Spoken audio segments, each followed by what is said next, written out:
सुप्रभात बच्चों। बेटा कल हमने किया था अध्याय नंबर 4 का बुक वर्क और आज करेंगे इसके प्रश्न उत्तर। अब अगले दिन संडे की छुट्टी है तो मैंने सारे प्रश्न कवर करवा दिए हैं, ठीक है। अति लघु भी और दीर्घ भी। तो चलिए पहला प्रश्न करते हैं हम। समय के साथ काम करने वाली दो शक्तियाँ कौन कौन सी है? इसका उत्तर होगा क्रिया और विचारण।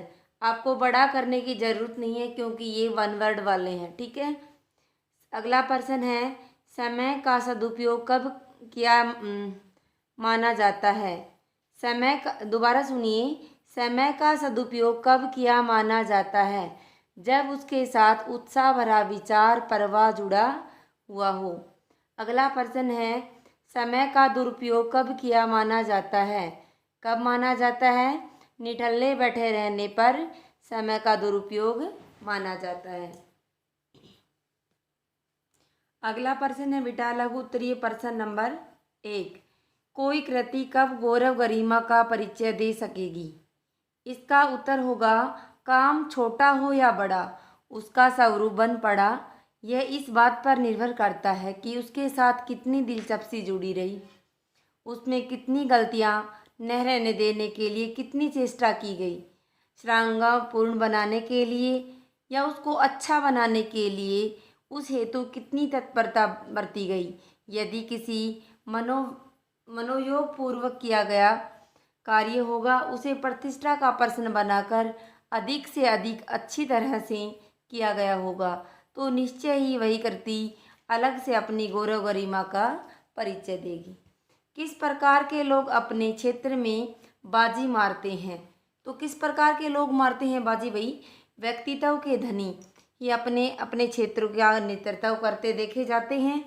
राजनीतिक, सामाजिक, आर्थिक, पारिवारिक और वैज्ञानिक कलाकारिता जैसे क्षेत्रों में वे बाजी मारते हैं जिन्होंने अपनी प्रतिभा को बढ़ाया है और उसे सही अवसर पर सही काम में लगाया है।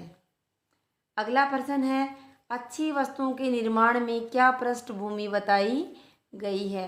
भाई अच्छी वस्तुओं के निर्माण में तो ये कहता है कि अच्छी वस्तुएं जो होती हैं वो अच्छे सामान से ही बनती हैं। यह भी ठीक है, पर इससे अधिक ठीक बात तो ये होगी भाई कि उसके अंदर कुशल कारीगरों का अनुभव और मनोयोग भी जुड़ा होता है। इन सब से इस सब से भी बड़ी बात क्या होगी कि इसके अंदर जो सूक्ष्म बुद्धि है हमें उसके आधार पर कोई भी भूल नहीं रहने दी जाती है और अपनी कृति को अधिक से अधिक सुंदर, सुयोजित और सर्वांग सुंदर बनाने की कोशिश की जाती है। कब? जब अच्छी वस्तुओं का निर्माण किया जाता है तब। किस प्रकार की वस्तुओं की मांग अपेक्षाकृत अधिक रहती है? तो जिस वस्तुओं को प्रामाणिक और सही पाया जाएगा उसकी मांग अन्य वस्तुओं की तुलना में कहीं अधिक रहेगी। यह नहीं सोचा जाना चाहिए कि मात्र वस्तु सस्ते होने के कारण ही उसमें अधिक ग्राहक होते हैं। नहीं, ये बात बिल्कुल गलत है। लेकिन उन लोगों की भी कोई कमी नहीं होती जो लोग अच्छी वस्तु खरीदते हैं, सुंदर वस्तु चाहते हैं, टिकाऊ लेते हैं। भले ही उसका हम अधिक मूल्य बता दें लेकिन फिर भी वो क्या करेंगे, उसी वस्तु को लेना चाहेंगे जो टिकाऊ हो, अच्छी हो, ज़्यादा दाम देकर भी।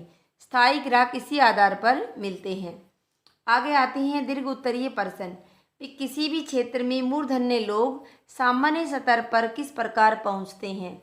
तो किसी भी क्षेत्र में मूर्धन्य लोगों को देखा जाए वे सामान्य से असामान्य स्तर तक इसी आधार पर पहुंचते हैं कि उन्होंने निर्धारित प्रयोजनों के में अधिकाधिक समय समूचे मनोयोग और पूरे उत्साह के साथ लगाया। यदि उन्होंने बेकार भुगतने की तरह किसी प्रकार अपने कामों को निपटाया होता, कुछ खुद करके कुछ दूसरों पर छोड़ा होता तो निश्चय ही प्रतिस्पर्धा के आगे निकल सकने का वो कभी सामने नहीं आता। ठीक है, आगे 4 प्रश्न और हैं जो आपको पीडीएफ के माध्यम से मिलेंगे। ठीक है, आज का होमवर्क यही है बेटा। अगले दिन छुट्टी है तो छोटे प्रश्न, अति लघुत्तरी है ये भी, लघुत्तरी है ये भी, और दीर्घ पर्सन है ये भी आप लिखेंगे और याद करेंगे। धन्यवाद।